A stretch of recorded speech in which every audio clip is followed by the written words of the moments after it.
부동산 투기라는 것이 공정 경제의 관점에서 본다면 참 용납하기가 어렵습니다.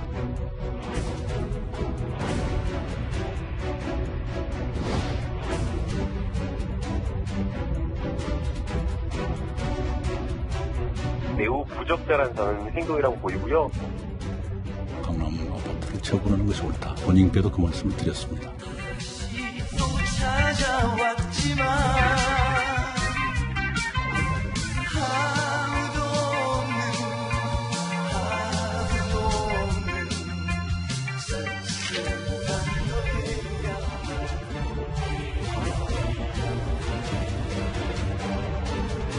완전 전세를 넣고 30평대는 1억에 최소 괜찮을 정도.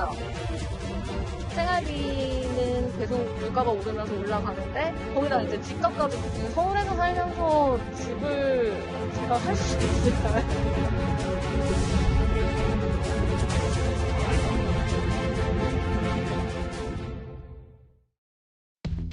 예, 오늘 최대 이슈가 아닌가 싶습니다. 6.17 부동산 대책 이후 정부를 향한 비판이 갈수록 커지고 있습니다.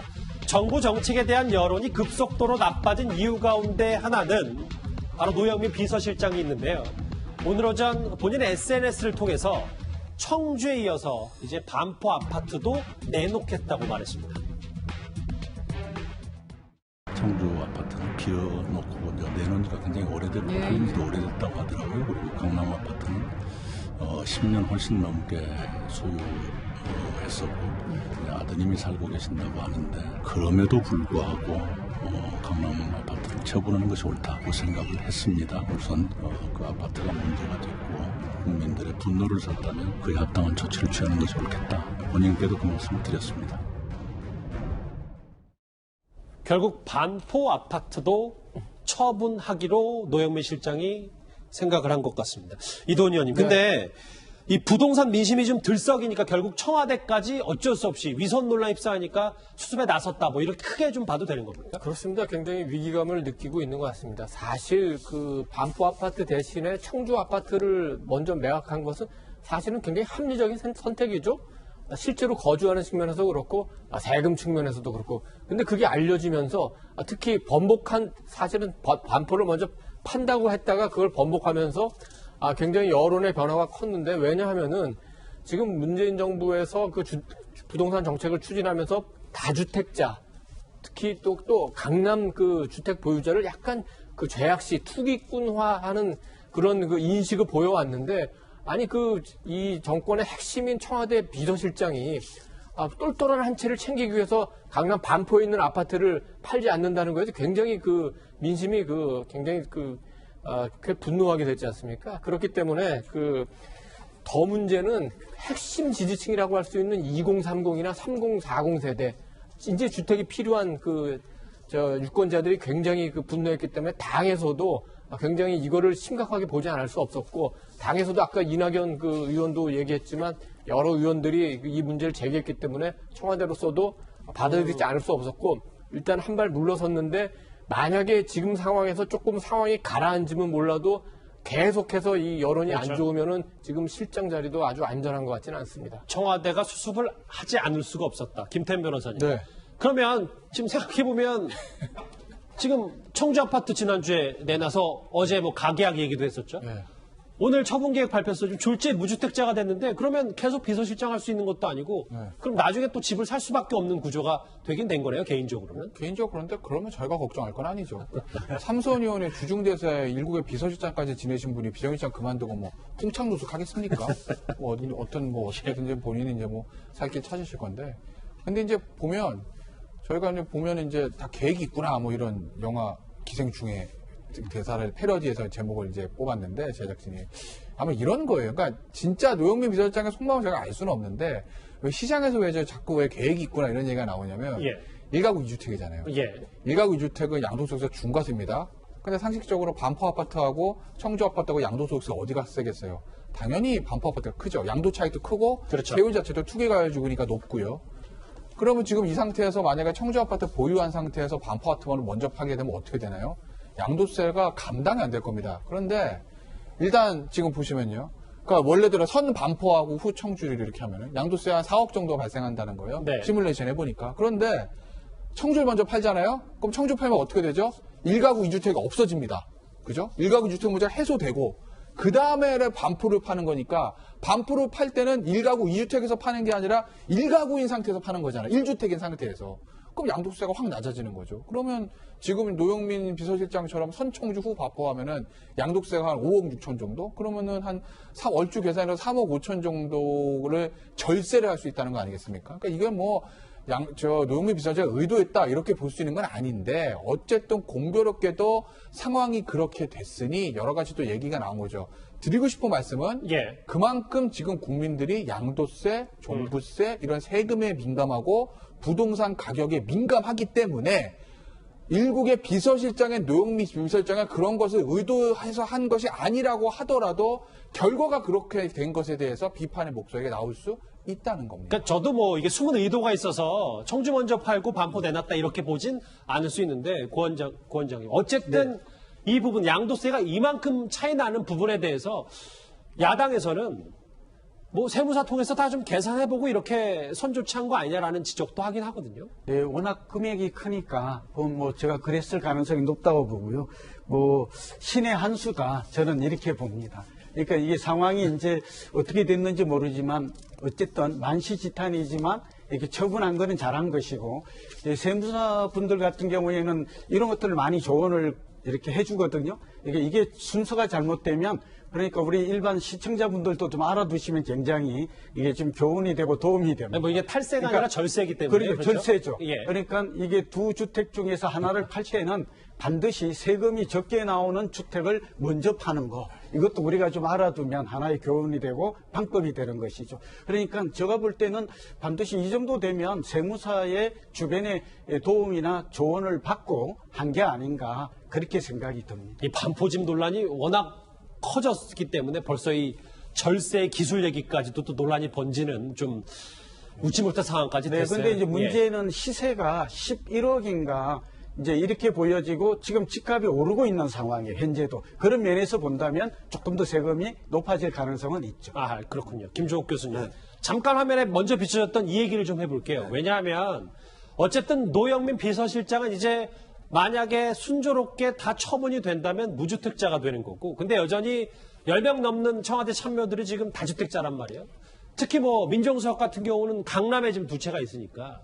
근데 좀 제가 보도를 보니까 일부 참모들, 특정해서 이름을 밝히지 않았습니다만 매각 권고에 응할 수 없다, 뭐 이런 답변을 한 참모들도 있습니다. 그러니까 저는 뭐 곡절과 이유는 다 있다고 생각을 해요. 저는 근데 적어도 청와대에서 근무하실 분이라면 정부 정책에 맞게 자리를 내놓거나 집을 내놓거나 저 결정을 해야 된다고 생각이 드는 거예요. 전 이것 때문에 부동산 정책이 변할 거라 생각하지는 않지만, 그렇죠. 생각을 해보십시오. 청와대 고위직에 있는, 적어도 수석에 계신 분들이 강남에 집을 갖고 있으면 시장에서는 아 당연히 강남은 불패구나, 가격이 오르겠구나라고 하는 시그널을 읽을 수밖에 없는 거죠. 좀 그런 상황이라고 얘기한다면 아무리 청와대 컨트롤타워인 부동산 컨트롤타워인 청와대가 부동산 정책을 얘기한다고 하더라도 먹히지 않을 거예요. 그렇다면 저는 본인들은 별의별 얘기 다 할 겁니다. 저는 뭐 최근에는 뭐 많은 문제 제기하시는 이유가 뭐냐면, 아니 내가 이런 이유 때문에 집을 못 내놓는 건데 이것만 해도 강요한다고 그러면 우리가 자본주의가 맞아라고 말씀하시는 분이 있는데요. 예. 이 정책을 누가 냈습니까? 이 정부가 냈습니다. 이 정부가 냈다면 이 정부에 있는 고위직에 계신 분들은 저도 정책의 시그널을 정확히 시장에 주기 위해서라도 결자 해제해야 된다. 당연하죠. 안 그렇게 되면 대통령이 앞으로 그 정책을 추진할 수가 없는데요. 저는 그게 맞다고 생각합니다. 잠깐 말씀을 하셨는데 돌이켜보면요, 이 모든 사태, 다주택자 처분, 이 사태 시작은 청와대였고 특히 노영민 실장의 자체 권고안부터 시작이 됐었습니다.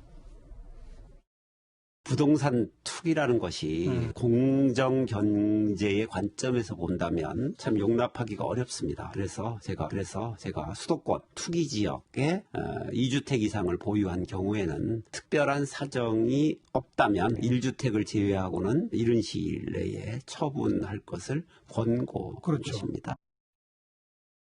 어쨌든 저 말이 있고 거의 반년 뒤에 노영민 실장의 이제 집 두 채를 처분하게 됐어요. 김태현 변호사님. 뭐 제가 뭐 특별하게 언급을 하지 않습니다만 참 공교롭잖아요. 그래서 일각에서는 정말 진짜 친문이 누구냐, 친문 감별을 다주택자와 무주택자로 해야 되는 거 아니냐, 1주택자로 해야 되는 거 아니냐, 이런 농담 섞인 얘기까지 나오고 있습니다. 자, 왼쪽에 이제 박병석 국회의장은 뭐, 지금은 당적이 없죠. 어쨌든 민주당 출신이시고. 윤호중 사무총장, 민주당의 고위 지도부입니다. 근데 1가구 2주택이었는데, 1주택은 아들에게 증여했다는 거예요. 우리가 1가구 2주택한테 1가구는 부부는 합산해서 2주택으로 보거든요. 양도소득세 계산할 때. 부모 자식 간은 아니에요. 따로 봅니다. 그러니까 아들한테 증여를 하면 1가구 2주택은 깨지는 거죠. 그리고 뭐 저 증여도 증여세 다 냈다고 합니다. 예. 법적 문제는 아무것도 없어요. 증여세 내고 아들한테 증여할 수 있는 거죠. 그런데 어쨌든 법적으로도 증여세 다 냈고 1가구 2주택이기는 또 법적으로 해소는 된 거지만 문인 재산을 아들한테 증여하면 이게 이제 시장에 팔으라는 어떤 정부 정책과는 안 맞는 거 아니겠습니까? 불법은 아니지만 예. 맞지는 않는 거예요.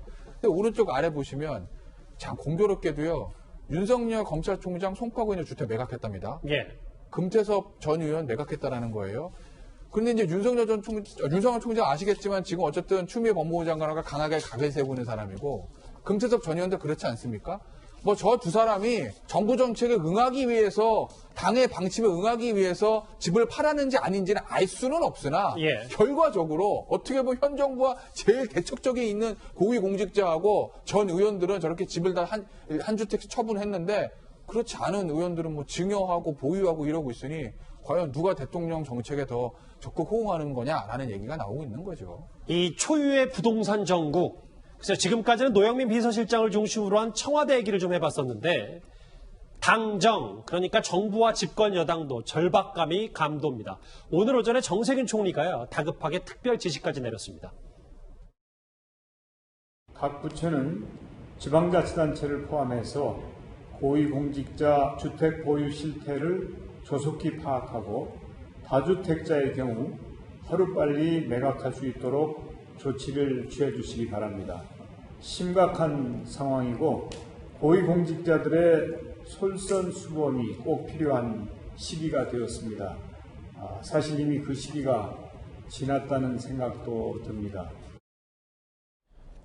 대통령, 집권여당 대표, 이낙연 의원, 유력 대선 주자에 이제 총리까지 나서서 장관들도 팔아라고 하는데 지금 그러면 여기 3주택자, 추 장관은 2주택자입니다만 이분들도 좀 팔아야 되는데 이분들 말고 사실 고위공직자 2급 공무원들도 팔라는 얘기잖아요. 정청래 얘기는. 지금 18개 부처의 장관, 차관이 합치면 40명입니다. 예. 그 중에서 장관 8명, 차관 6명이 다주택자인데, 청와대가 들끓고 여당이 들끓으니까 이제 정세균 총리도 정부도 뭔가를 해야 되겠다 해서 급히 이런 방침을 내놨는데 총리실도 인정하는 게 물론 이분들이 집을 판다고 해서 집값이 떨어지는 건 아니지만 예. 정책적 수단이 아니라 일단 굉장히 국민들이 마음을 상하셨기 때문에 그 부분을 달래줘야 되는 측면도 있고 공직자라면 이런 상황에서 재산이냐 공직의 어떤 도덕성 내지는 책임감이냐 이걸 선택해야 하고 말은 그렇게 안 하지만 만약에 그런 데 따르지 않는다면은 인사라든지 이런 신분상의 불이익도 감수해야 되는 거 아니냐 이걸 이제 암시라고 있는 거죠. 예. 그렇게 되면 좋습니다. 그렇다면 총리는 어떤 법적 행정적 근거에 따라서 이런 권고를 하는 겁니까? 물어보면은 일단은 그런 건 없습니다. 그래서 아마 총리실에서 그 부분에 대해서 어떤 근거로서 하는지에 대해서도 지금 아마 연구를 하는 것 같은데 예. 지금 내각에서도 가장 주목받는 강경화, 박영선, 추미애 우리 여성 장관 세 분께서 또 마침 다주택자고 강경화 장관하고 박영선 장관은 집이 세 채예요. 강 장관은 인사청문회 때 논란이 됐습니다만 맞아요. 기억이 납니다. 강 장관 본인하고 부군 되시는 분하고 재산을 배우자가요. 각각 관리합니다. 예. 그러다 보니까 물려받은 재산하고 해서 세 채가 된 게 있고 박영선 장관은 부군이 또 해외에서 사업을 하면서 다주택이 된 측면도 있는데 그렇게 따지면은 장관이나 차관뿐만 아니라 우리 국민 모든 분들이 다 다주택자들도 설명할 부분이 있어요. 그렇다면은 세 분 장관께서도 문 대통령, 그다음에 알겠습니다. 정세균 총리 여당의 뜻에 따라서 결정을 해야 되겠죠. 청와대 참모들이 이제 다주택자 처분하는 게 시간이 좀 꽤 걸렸었는데 지금도 안 판 분들도 계시지만 장관들은 또 어떻게 움직일지 저희가 한번 잘 지켜보겠습니다. 어제 국회에서는요, 이 노영민 실장과 김현미 장관 이 두 사람에게 온갖 이목이 집중이 됐었습니다. 이 기자들의 플래시 세례가 따갑게 받아 좀 당황한 탓이었을까요? 김현미 장관 이렇게 자료를 좀 거꾸로 들고 있는 모습까지 포착이 돼서 꽤 큰 화제가 됐었습니다. 그런데 말이죠, 문재인 정부 부동산 정책의 중심에 서 있는 김현미 장관 2달 뒤면요, 최장수 국토부 장관이 됩니다. 23일로 취임 3년이었다고 들었습니다. 길었습니까? 짧았습니까? 너무 길었죠. 너무 길었죠. 이러다가 그 문재인 대통령과 임기를 같이 하시는 거 아니냐라는 질문은 드리면 안 되는 거죠. 그건 제가 이제 벌을 받는 것 같습니다. 벌을 받는 겁니다. 결국 아까 이도원 의원님이 노영민 실장 얘기할 때 짧게 뭐 거치와 관련해서 사퇴론 불가피할 수도 있다 잠깐 언급하셨는데, 김주옥 교수님. 이따가 이제 구종환 소장님하고 또 원장님하고 또 정책 얘기도 실컷 하긴 할 텐데, 벌써부터 이제 22번째, 23번째 대책 내놔도 백약이 부여다. 김현미 장관도 거치 표명해야 된다는 얘기가 나오고 있거든요. 제가 볼 때 국민 여론은 우호적이지 않은 것 같아요, 분명히. 어떤 누군가 책임져야 되는 거 아니냐, 이런 생각들이 많은 것 같고요. 근데 대통령께서 일단 김현미 국토부 장관을 불러서 정책을 주문했을 때는 제가 볼 때 마지막 신임, 적어도 이 문제에 대해서는 좀 책임을 지고 정책을 추진해봐라라고 하는 마지막 신임을 했다는 생각이 드는데요. 전 그렇다면 전 적어도 김현미 장관의 태도가 중요하다고 생각을 해요. 전 뭐냐면, 부동산 정책이 종합적으로 작동하고 있다고 말씀하시는 근거가 어딘지에 대해 설명을 하셔야 돼요. 예. 근데 제가 볼 때는 정책은 실패했다고 좀 봐요. 왜냐하면 2017년도 서울 지역 아파트 중위 가격을 보면 전세 가격 같은 경우는 3년 동안 5천만 원 정도가 올랐고, 그 다음에 매매 같은 경우 3억이 올랐어요. 그러면 제가 볼 땐 일반 서민들은 아무리 돈을 많이 벌어도 전세도 이동이 안 되는 거고 직접 살 수 없는 상황이 된 거예요. 좀 그렇다면 이런 정책 실패에 대해서 국민에게 사과를 하셔야 되는 거죠. 사과한 박탄 위에 시작하시면 된다고 생각이 드는데, 종합적으로 작동하고 있다라고 말씀하시는 되게 문제가 있는 거죠. 그것도 입법이 안 됐기 때문이라는 말씀하시는 부분이 분명히 있는 것 같고요. 또 하나는 제가 볼 때 계속적으로 예를 들면 규제를 안 된다는 생각이 들어요. 규제도 해야 되지만 규제를 완화해서 시장에서 공급할 수 있는 능력도 줘야 돼요. 이 두 가지 시그널을 줘야 되는데, 이걸 안 주다 보니까 제가 볼 때는 본인은 잘한다고 생각할지 모르겠지만 시장이 전혀 호응하지 않는 거죠. 시장이 호응하지 않는다는 건 지지율이 떨어질 수밖에 없다는 측면들이 분명히 있기 때문에, 저는 그런 측면에서 적어도 인적 쇄신이라고 하는 국민적인 분노들을 제어하기 위해서라도 정책 실패라고 하는 겸허한 반성 위에 새롭게 시작해야 된다고 저는 생각을 합니다. 네, 김 교수님 말씀에 이어서 제가 좀 한 말씀 드리고 싶은 게요. 언론이 장관이나 이렇게 민정 수석이든 청와대 이 고위공직자는 언론 집을 파는 것이 시장 안정에 크게 도움이 될 것 같아요. 왜냐하면 지금 매물이 부족해서 전세값과 집값이 오르는 거거든요. 가장 큰 이유는 이게 공급 부족이죠. 근데 지금 많은 다주택자를 비롯해서 강남에 있는 분들이 집을 팔고 있지를 않아요. 소위 버티기를 하고 있는 거거든요. 그렇죠. 근데 그 버티기의 배경에 사실은 이러한 공직자라든지 이런 다른 사람 이런 영향이 있는 것이죠. 그래서 제 생각에는 이분들이 이 공직자들이 솔선수범해서 주택을 팔면 앞으로 매물도 나오는데 상당히 도움이 될 것이다. 소위 따라하기죠. 모방심리, 모방투자 이런 말이 있다는 점을 좀 말씀을 드립니다. 알겠습니다. 그리고 민주당도요, 이런 심상치 않은 분위기를 감지한 듯합니다. 176명 의원 전부 부동산 전수조사에 착수를 했습니다. 네, 지금 당에서 어제 바로 즉시 현재 그 당내 의원들이 보유하고 있는 부동산 현황이 어떻게 되는지 그걸 지금 확인하고 있고요. 저도 지금 오늘 아침 벌써 한 5시 50분인가 부동산 계약서 들고 오라고, 그래가지고 저는 소유가 아닌데 그거 들고 가야 되냐 그랬더니 다 들고 오라고 그러더라고요. 전수조사 들어와 있는 상황입니다. 의원들 계약서 다 들고 와서 뭐 등기 어떻게 났는지 뭐 이런 거 다 찾아보는 모양입니다. 본질적인 얘기를 좀 해볼게요, 김태현 변호사님. 물론 이게 여론을 수습하는 데는 어느 정도 도움이 되겠지만, 글쎄요, 이게 임시방편밖에 되지 않으니까 본질적인 대책은 안 되는데, 대책 내기 전에 너무 여론몰이만 하는 건 아닌지 뭐 이런 지적도 있긴 있거든요. 뭐 일단 뭐 당도 그렇고 정부도 그렇고 뭐 지금 앞으로 큰 선거가 2년 후에 대통령 선거가 있으니 지금 뭐 시간적 여유가 있기는 하지만, 뭐 일단 임시 여론이 너무 안 좋으니까 그걸 좀 어떻게 좀 분류를 끄겠다라는 것 같은데, 우리 본질적인 문제로 돌아가시자고요. 본질적인 문제는 뭐죠? 부동산 가격 잡는 겁니다. 이러면 잡힙니까? 장차관들하고 저 민주당 의원들 다주택자들이 이제 다 판다고 합시다. 그럼 시장 가격 잡혀요? 안 잡힙니다. 그렇지 않습니까? 아까 정세균 총리가 그런 얘기했습니다. 이미 늦은 것 같기도 합니다. 맞죠? 늦었죠. 이건 예. 왜 그러냐? 만약에 현 정부에서 다주택자 중과세하는 정책을 내고 이렇게 해서 우리가 주택가가 잡겠습니다라고 정책을 처음 내놨을 때 네. 그때 만약에 민주당 의원들이나 장차관들이 팔았으면 시장에 어떤 메시지를 주냐면 현 정부가 진짜 그렇게 하니까 부동산 잡힐 건가 보다. 그러니까 장차관들이 다 팔았지. 라는 메시지가 시장에 줄 거거든요. 근데 안 팔았습니다. 그럼 시장에 어떤 메시지죠? 아니 정부에서 아무리 다주택자 과세한다고 그래도 장차관들 의원들 하나도 안 파네? 그 얘기는 뭐야? 이렇게 중과세한다고 해도 시장 가격 안 잡힌다는 얘기 아니야? 이렇게 인식이 될 거예요. 실제로 어땠죠? 안 잡혔습니다. 계속 오릅니다. 지금 와서 판들 잡히겠습니까?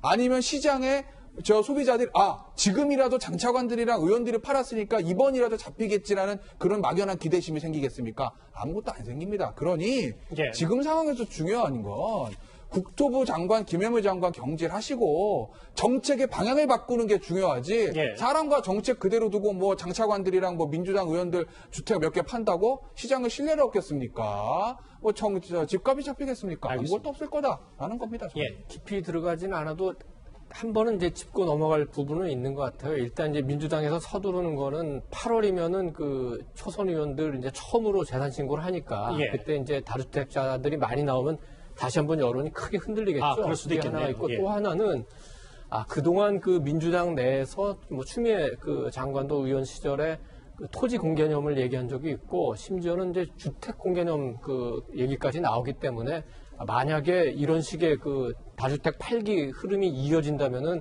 언젠가 그 정책적으로 그 주택 공개념 뭐 1가구 1주택을 의무한다라든지 이런 식으로 이제 굳이 말하면은 사회주의적인 그 정책이 되겠죠. 그 단계로 가는 하나의 시도로서도 또 이런 게 이루어지는 건가? 보수 세력에서는 그런 의구심도 가지고 그러니까 이제 반시장 정책으로 바뀐다 뭐 이런 그렇습니다. 말씀이신 거죠? 네. 알겠습니다. 그런데 다주택자 처분 논란은 통합당에까지 불똥이 튄 듯합니다. 박원순 시장의 다주택 처분 제안에 주호영 원내대표 이렇게 답했습니다.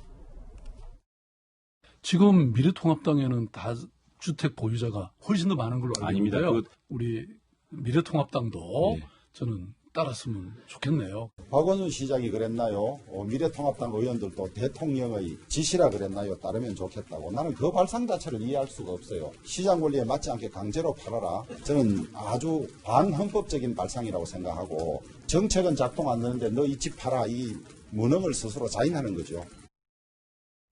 정확한 수치를 헤아려보면 물론 민주당이 다주택자가 더 많습니다만 의원수가 여긴 뭐 더 많으니까요. 근데 미래통합당이 비율은 더 높습니다. 그래서 지금 미래통합당도 다주택자 동참하라고 하는데 김종욱 교수님, 주원내 대표 반헌법적이라고 하거든요. 동의하십니까? 근데 뭐 여가 제가 볼 땐 양당 제가 볼 때 도끼는 객끼이죠. 서민들이 집 두 채를 24.4% 가지면 좋은 나라 아니겠습니까? 거기다가 39.8% 가지면 얼마 좋겠습니까? 상상할 수 없는 일들이 벌어지고 있으니까 거기에 대해서 이제 분노하는 거고, 저는 저렇게 비교하는 거 중요하지 않다는 생각이 분명히 드는 거고요. 저는 그래도 20대 국회가 상당히 문제가 많았잖아요. 저는 21대 국회가 좀 경험하지 못한 좋은 경험을 주는 국회였으면 좋겠는데, 민주당이 무슨 얘기를 했냐면요. 부동산은 투기 대상이 아니다. 사람이 살아가는 주거 공간이다라고 얘기를 했었고요. 서민들도 꿈을 갖고 집을 살 수 있는 꿈을 갖고 살았으면 좋겠다는 얘기를 했었어요. 근데 그런 정책을 추진하다 보니까 계속 규제 중심으로 갈 수밖에 없었어요. 저는 규제에 맞는 규제는 안 된다고 생각을 해요. 저는 적어도 시장이라는 가치도 존재해야 된다는 생각이 들고요. 또 하나는 계속 좀 주호영 원내대표도 마찬가지인데 이게 뭐 반헌법적이다. 그러니까 사유재산을 건드리니까 이렇게 말씀하시는데 사유재산도 마찬가지겠지만 공익적 차원에서는 일정한 규제를 할 수 있어요. 전 그렇다면 야당도 마찬가지지만 이걸 정쟁의 수단으로 뭐 제기할 게 아니라 국민의 분노를 안다면 서로 협조해서 이 문제에 대한 대책을 만드는 게 중요한데 제가 볼 때 여야가 제가 볼 때 전혀 다른 길로 가고 있다는 생각이 들어서 다시 또 20대 국회로 돌아가나? 전 제가 볼 때 21대 국회에서는 국민이 분노하는 내용들을 정확히 알아서 그 내용들 가지고 좀 서로 논쟁을 하고 정책을 만들었으면 좋겠습니다. 여론의 화들짝 장관도 집 팔아라. 전사적으로 움직이고 있는 당정청 부동산 수습 대책 짚어봤는데요. 다음 주에 또 부동산 얘기가 준비가 되어 있는데 조금 전에 좀 시간이 좀 있었습니다. 그 전에 들어왔던 속보를 하나 같이 만나봐야 될 것 같습니다. 윤석열 검찰총장이 신라젠 취재 의혹과 관련해서 독립적인 수사본부 구성을 법무부 장관에게 건의할 것으로 알려졌습니다. 현 서울중앙지검 수사팀도 포함시킨다라는 건데 서울고검 검사장이 수사본부를 구성한다. 이 속보 3개가 들어와 있는데요. 이 3개를 갖고 좀 숨은 뜻, 윤 총장의 숨은 뜻을 좀 알아봐야 될 것 같습니다. 질문 하나만 좀 드릴게요. 김태현 변호사님. 원래 오늘 오전에 추미애 장관이 본인 SNS 통해서 윤 총장 내일 오전 10시까지 이거 내 수사 지휘권 거부한 거 어떻게 할지 입장 내놔라라고 했잖아요. 근데 윤 총장이 오늘 지금 몇 시인가요? 6시 한 반쯤에 이 속보가 나왔는데 숨은 뜻이 뭐라고 보십니까, 윤 총장? 일단은 실질적으로는 검사장에서 나왔던 특임 검사 얘기 나오지 않았습니까? 그러면 추 장관은 거부한 것 같은데 아마 그 특임 검사를 조금 이름만 비틀어서 이제 독립된 수사본부라고 이름을 바꾼 것 같아요. 왜냐하면 제3의 인물과 3의 장소. 일단 지금 보시면 특임 검사란 게 이제 전 중앙지검 수사팀도 아니고 대검도 아니고 제3의 특임 검사팀을 만들어서 거기서 수사본부 팀을 구성하고 그 다음에 총장한테 결과만 보고하는 이거거든요. 그래서 지금 보시면 이름만 독립된 수사본부로 바꿨습니다. 그런데 독립된 수사본부 장은 서울 고검장으로 이제 하는 걸로 하고 그리고 총장은 수사 지휘하지 않고 나중에 결과만 보고받는다 이거거든요. 그러니까 실질적으로 특임 검사랑 거의 유사하죠. 다만 차이는 뭐가 있냐? 특임 검사를 구성하게 되면 수사팀을 어떻게 구성할지 아무도 몰라요. 그죠? 특임 검사가 임의로 구성을 합니다. 그런데 지금 어쨌든 수사하고 있는 서울중앙지검의 형사일부의 수사팀은 그대로 옮겨오고 그 다음에 또 몇몇 검사들을 추가해서 독립된 수사본부를 만든다는 얘기니까 나름대로 윤 총장 입장에서 보면 조금 절충선을 택한 것 같기는 합니다. 다만 추 장관의 얘기는 뭐 독립된 수사본부고 특임검사가 뭐 모르겠고 그냥 지금 하고 있는 대로 이성윤 주검장장 밑에 정진우 형사일부장 그 라인대로 해 이거기 때문에 그 추 장관의 요구와는 좀 다르거든요. 그래서 아마 추미애 장관이 이걸 받을지 안 받을지는 조금 의문시 되긴 해요.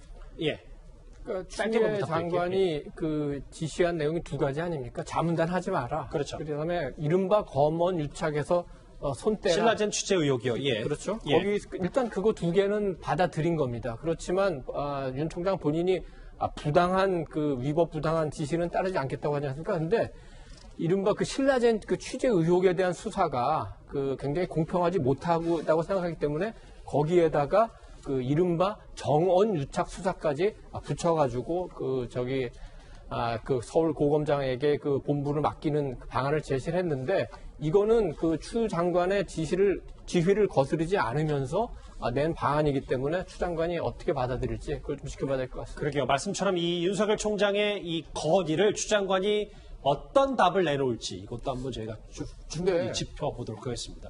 한 말씀을 좀 드리면 이거마저 안 받으면 파국으로 가자는 거예요.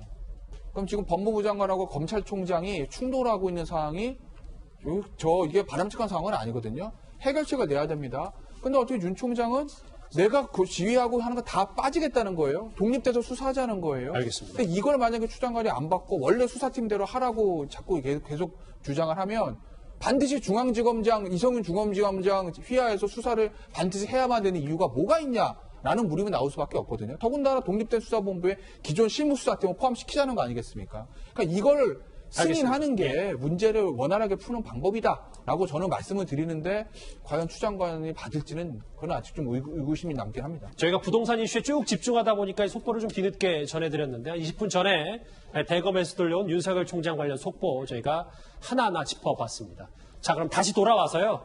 부동산 이슈로 또 한번 가보겠습니다.